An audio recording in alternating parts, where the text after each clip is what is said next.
ครูเกษราปัญญาปรมาติกาจารย์จากวัดดับภัยเชียงใหม่สืบสานเวลาผ่าน131 ปีนานไกลวัดพระบาทอุดมรุ่งเรืองงามตาเจ้าน้อยบุญธาวงศาข้าหลวงบวงเชียงใหม่ปกครองหัวเมืองฟ้าทุ่มเทแรงกายแรงใจทุกชาติพันธุ์รวมใจรักษามัคคี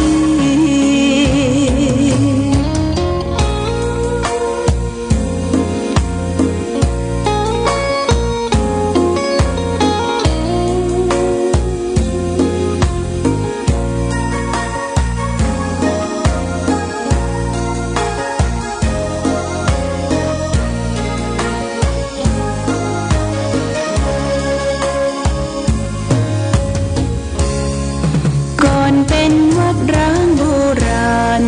สืบสาน2524พระมหาราชครูเกษรา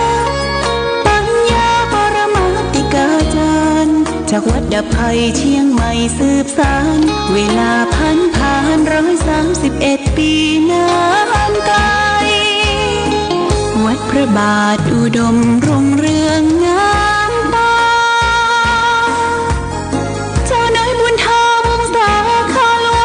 เชียงใหม่ปกครองหัวเมืองฟ้าทุ่มเทแรงกายแรงใจทุกชาติพันธุ์รวมใจรักษามัคคี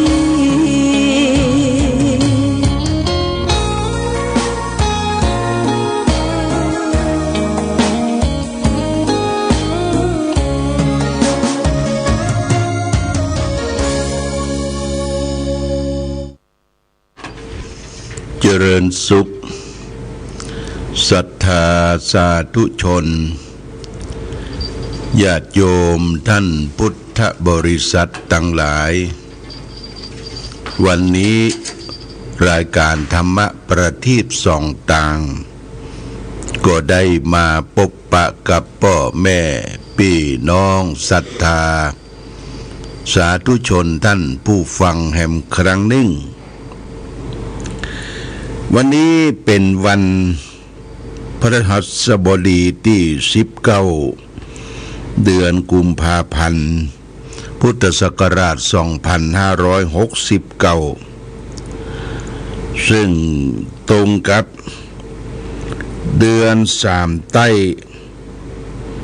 เดือน5เหนือขึ้นเดือน6เหนือขึ้น2 ค่ำ3 ค่ำละ3 ค่ำละญาติโยม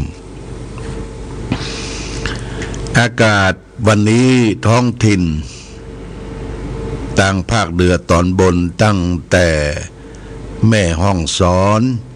ยังไม่ลำพูนลำปางทำท่าจะมีฝนเนอะญาติโยมคือครึ้มทำให้ความเย็นเรื่องฝนจะตกนี่ก็มาปกคลุมมันตกมาหน่อยแต่ประมาณ10%นะ10%เนี่ยนะถ้าเป็น 100% 10%ก็ทำให้ต้นไม้ใบหญ้าก็ต้องรับที่จะรับน้ำฝนอันเยือกเย็นน้ำฝนนี้เป็นน้ำอมฤตเป็นน้ำบริสุทธิ์ตกลงจากฟากฟ้าสุราลัยมาฉโลมพื้นที่ที่อยู่ที่อาศัยของมนุษย์คนเราและท่านทั้งหลายเขาก็จะสังเกตสังกาตั้งแต่ออกพรรษามาฟ้าฝนยังบ่เคยตกต่อเฟืองเตื้อแต่วันนี้ญาติโยมทำท่ากรมอุตุนิยมบอกว่าประมาณ 10%ถ้าตกมานักๆก็จะเป็นการดีนะการดีเพราะว่าน้ำฝนก็จะได้สะสางล้างช่วยหมอกควันไฟ ต้นไม้ใบหญ้าก็จะเขียวชอุ่มไปทั่วน้ำฝนถือว่าเป็นน้ำบริสุทธิ์ตกลงจากฟากฟ้าเพราะฉะนั้นญาติโยมท่านสาธุชนทั้งหลายวันนี้ครึ้มฟ้าครึ้มฝนครึ้มฟ้าครึ้มฝนในวันพัดที่19วันนี้เช่นเดียวกันเวลาสัก9 โมงอาตมาภาพก็จะได้เดินทางไปร่วมเจริญพระพุทธมนต์ที่วัดเวียงน้อยวัดเวียงน้อยนี่ก็อยู่ปุ่นน่ะทางเลยโป่งนกไปเลยโป่งนกไปน้อยจากเจริญพุทธมนต์แล้วก็จะได้เดินทางไปงานศพพระราชทานงานศพหลวงพ่อเจ้าคณะอำเภอแม่แตงที่วัดหนองลมเปิ้นก็จะ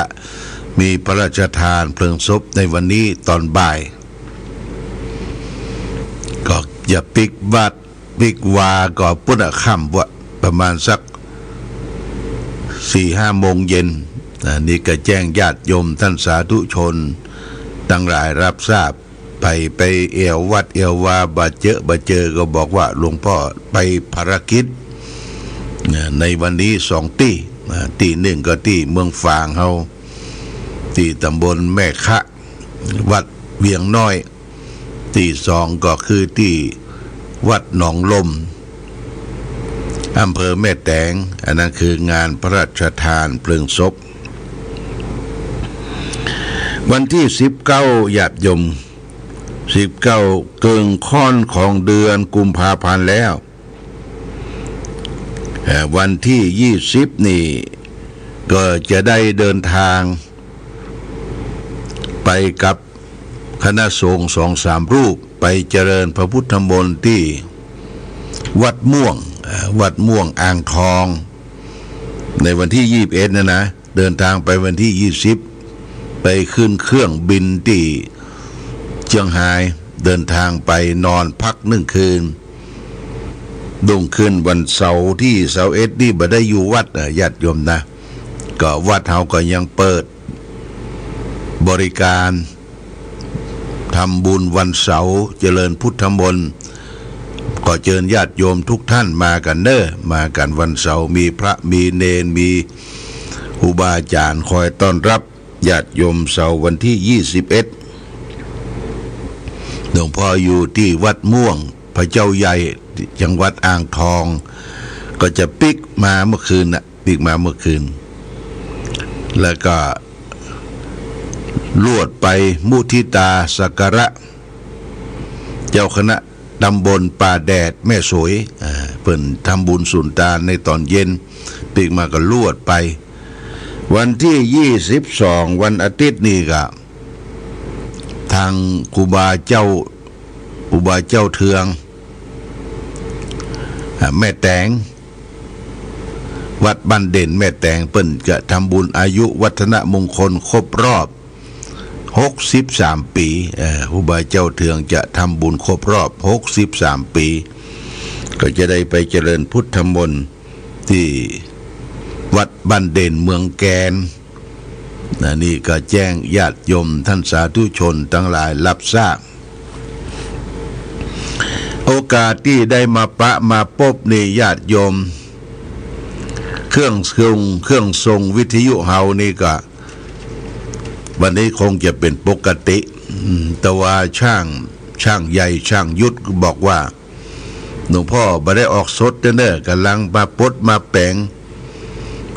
เพิ่มอันนั้นเพิ่มอันนี้เข้าไปเซตตะวาหมดแรงวันนี้ก็ได้มาออกรายการสดอู้จากับพ่อแม่พี่น้องญาติโยมท่านสาธุชนทั้งหลายเป็นกู้เป็นกิมแล้วก็ได้ถ่ายทอดสดกัดแสดงธรรมเทศธรรมจากคณะสงฆ์หลายที่เรียกว่าขึ้นสีขาวเมื่อวันที่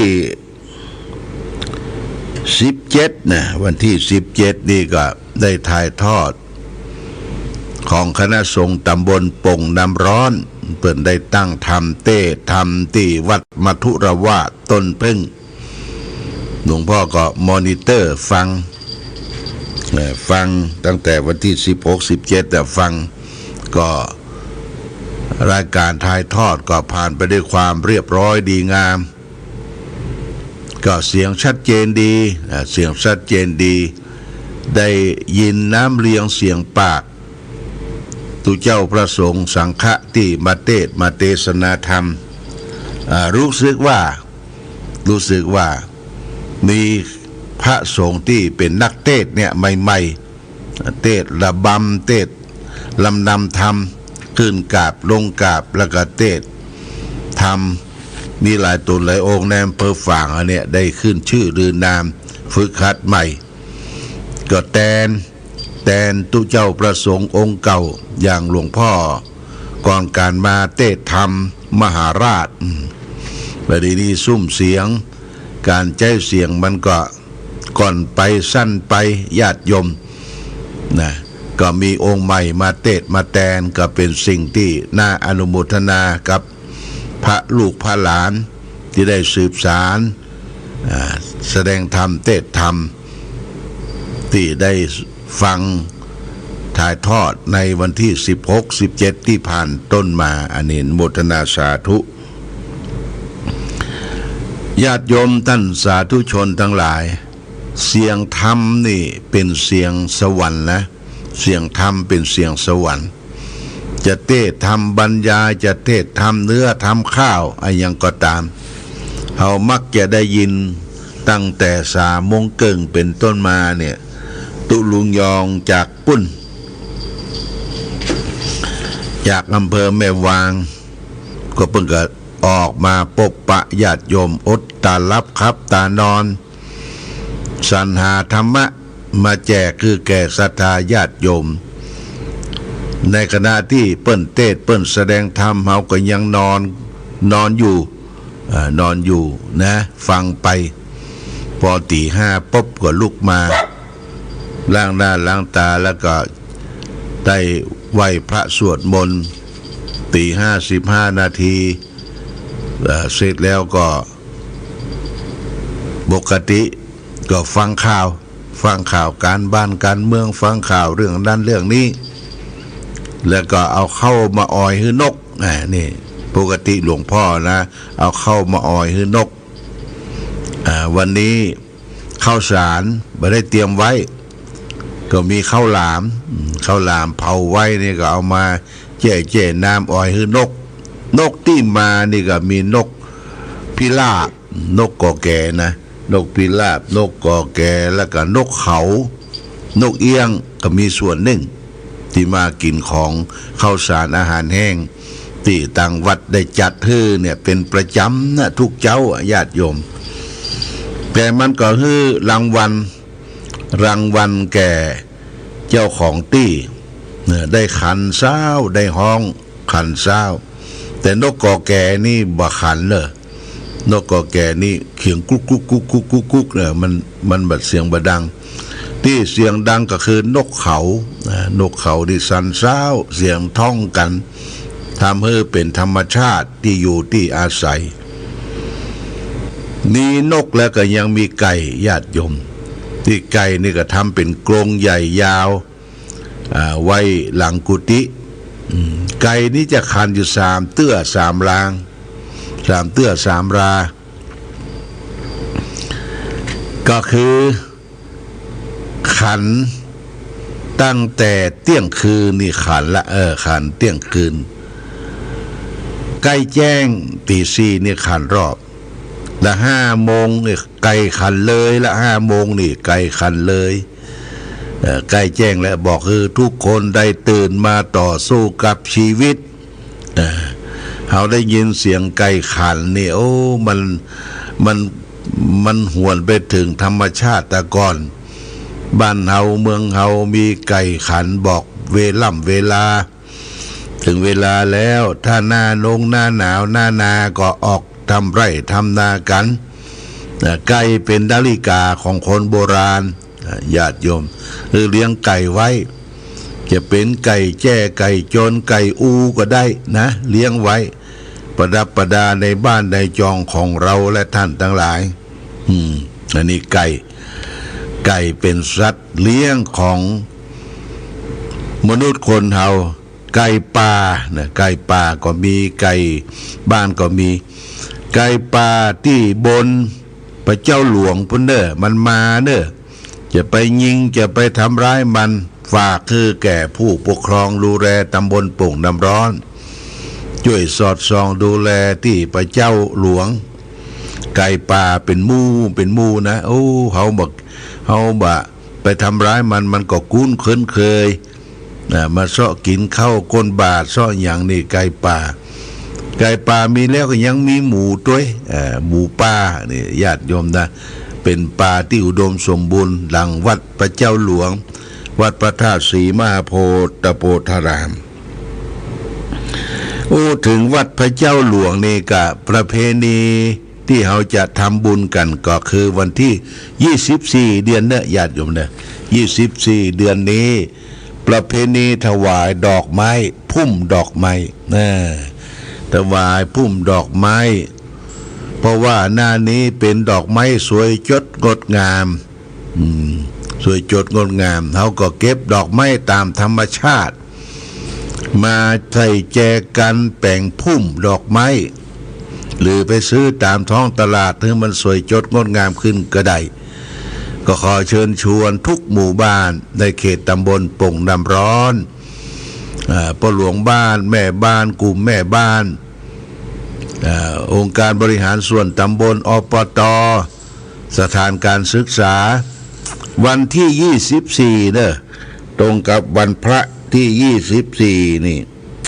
ตรงกับเดือน6เดือนขึ้น8ค่ำเป็นวันประเพณีถวายพุ่มดอกไม้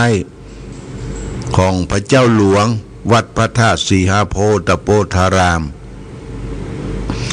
วันนั้นเขาก็จะมีการประพรมน้ำพระพุทธมนต์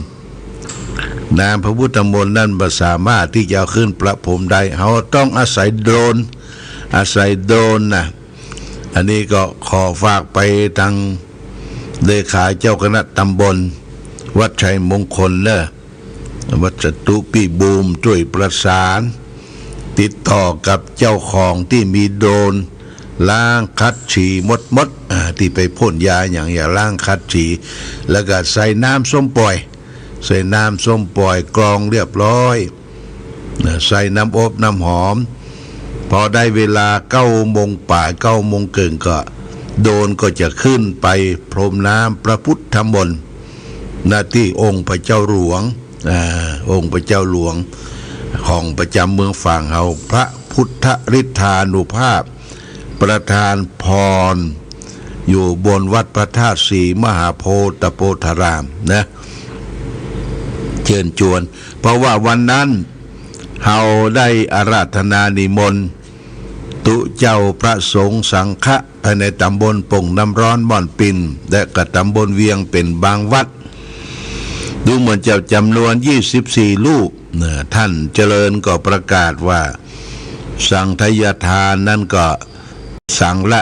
1,000 บาทญาติโยม 1,000 บาทรวมโดยช่วยกันถวายสังฆประสงค์ที่ไปเจริญพระพุทธมนต์แล้วก็มีโต๊ะจีนนี่เขาก็มีอาหารที่เปิ่นทำสำหรับกับเขาเป็นโต๊ะจีน15 โต๊ะละ 1,000 บาทเช่นเดียวกันนี่ก็ถวายพระเจ้าประสงค์สังฆะตลอดถึงศรัทธาญาติโยมนอกจากนั้นญาติโยมท่านสาธุชนก็ได้ทำข้าวหม้อแกงหม้อไปร่วมกันข้าวหม้อแกงหม้อนี่จะเป็นอันยังก็ได้ที่มันบริการเปิดเป็นกระถวายทานให้แก่ญาติโยมสาธุชนทั่วไปจะเป็นพัดเป็นแกงเป็นต้มได้ทั้งนั้นนะญาติโยมนะนี่ก็ประชาสัมพันธ์ให้ญาติโยมท่านสาธุชนทั้งหลายได้รับทราบและเดือนหน้านี่ก็วันที่21 22 23มีนา หลวงพ่อก็จะเดินทางไปร่วมสืบชะตาที่จังหวัดเชียงตุงนะรัฐเชียงตุงเมียนมาญาติโยมนะวันที่22ในปีนี้ไปทำบุญอายุวัฒนมงคลครบรอบ74ปีที่วัดหนองนวลรัฐเชียงตุงประเทศพม่าก็ญาติโยมท่านสาธุชนจะไปร่วมกันก็มีค่าใช้จ่ายเนอะค่าใช้จ่ายเป็นค่ารถเป็นค่าผ่านเมืองเป็นค่าโรงแรมเป็นค่าอาหารทั้งหมดเบ็ดเสร็จคือ2 คืน 3 วัดเนี่ยก็เป็นค่าใช้จ่ายคนละ 4,000 บาทนะ 4,000 บาทมารวมที่เราจะไปกินไปทานอันนี้ก็ประชาสัมพันธ์ไปจะไปก็เกียมสตางค์ไว้ตั้งแต่บัดนี้เอามีเวลาเดือนหนึ่งเนาะไปด้วยกัน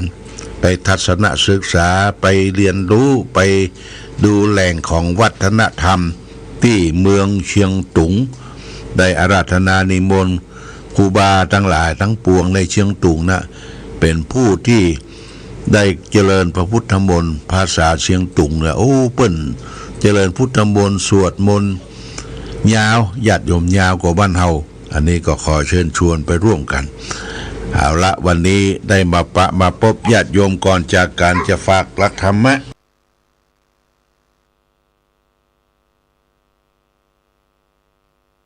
ก่อนออกมาเขียนเป็นหนังสือว่าวิตินจะปโปติอาทิจจะวะเทเวเทสันติงปุเนติจระเนนะทันโตแปลว่าผู้เรียนวิชาจรณะย่อมได้รับเกียรติท่านที่ฝึกฝนตนด้วยจริยธรรมย่อมได้พบสันติสุดท้ายก็คือนิพพานญาติโยมใครได้เรียนจรณะและก็วิชาคำสั่งคำสอนขององค์พระชินวรสัมมาสัมพุทธเจ้า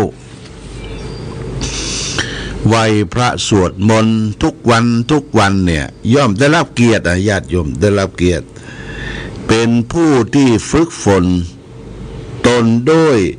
จริยธรรมย่อมได้รับความสงบสันติสุขสุดท้ายก็ไปถึงนิพพานนิพพานคือความสุขสงบเย็น